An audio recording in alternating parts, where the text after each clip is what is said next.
nongeye kugusuhuza kandi ngo haye ikaze ku gicumbi cy'ubumenyi bufite ireme. Infection zo mu gitsina cy'abagore zizwi mu ndimi z'amahanga nka vaginitis ni kimwe mu bihangayikishije abantu b'igitsina gore. N'abagabo ariko namwe murumva ko mugomba guhangayika. Impamvu murayizi kundusha. Izi infection se ziterwa n'iki? Wazirinda gute? Nibihe bimenyetso se byakwereka ko uzifite kugira ngo niburye kwivuza hakiri kare? Ibi bibazo tugiye kubisubiza muri kino cyegeranyo. Nge ndino Sahabo Mugisha, ambasaderi wa muganga. Nifashishije ivuriro ryo muri Leta Zunze Ubumwe za Amerika, Mayo Clinic. Mu nkuru banditse kuri website yabo mayoclinic.org ku bijyanye n'izi infection. Nguhaye ikaze.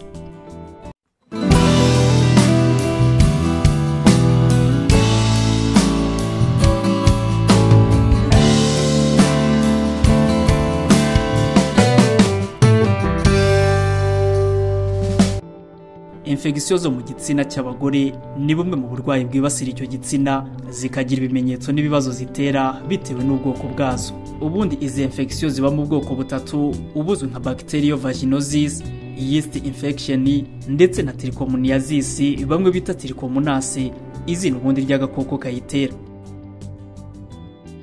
Hari ibimenyetso rero bigera kuri 5 bishobora kukwereka ko ufite bumwe muri ubu bwoko bwa za infection. Ikimenyetso cya mbere nuko ururenda ubusanzwe ruva mu gitsina ruhindura impumuro ku buryo ushobora kugira ngo ni ifi mbisi, rugahindura kandi ibara ndetse n'ubwinshi. Ayo mabara y'ururenda kandi akanatandukana bitewe n'ubwoko bwa infection ufite. Hari uzagira ururenda rusa n'ikigina cyeruruka, abandi bagira urufite ibara ry'umuhondo rijya kuba icyatsi kibisi, mu gihe abandi ngo bazagira ururenda rw'igitare.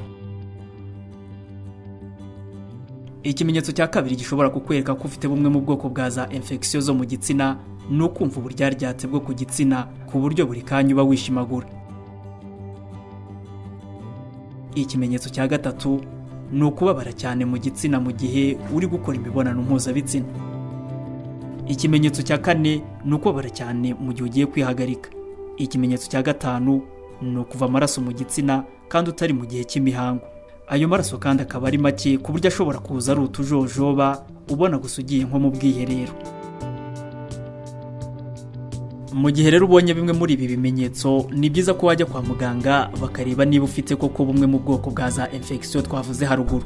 Impamvu nuko kutinda ari nako bishobora kugira ingaruka zikomeye byatera ku buzima bwawe.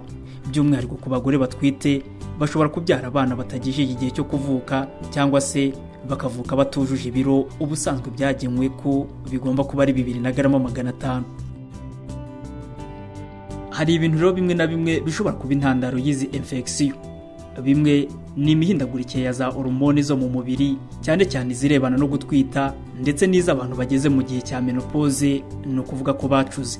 Harimo kandi gukora imibonano mpuzabitsina idakingiye kuko hari izihererekanwa binyuze muri iyo nzira nka trichomoniasis iterwa n'agakoko kitwa trichomonase.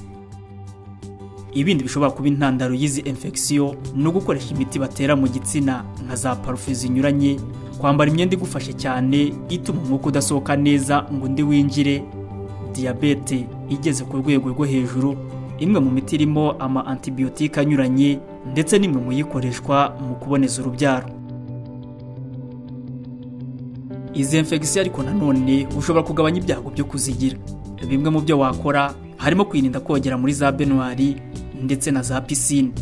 Birabujijwe kandi koza igitsina ukoresheje amasabune cyangwa se imitupurizamo.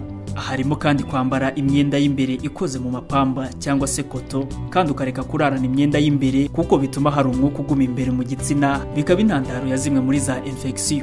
Nkuko twabibonye muri video ijyanye n'igice cy'igitsina ukwiye koza, kandi ntukwiye koza imbere cyane mu gitsina kuko bishobora gutera infection zo mu bwoko bwa bacteriovaginosis.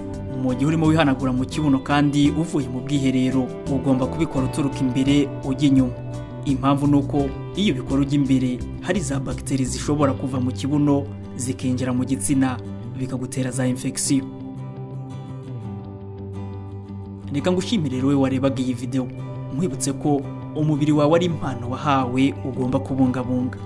Kwirinda biruta kwivuza, ubuzima bukaryoha iyo ari buzima. Nari Sahabo Mugisha, ambasaderi wa muganga.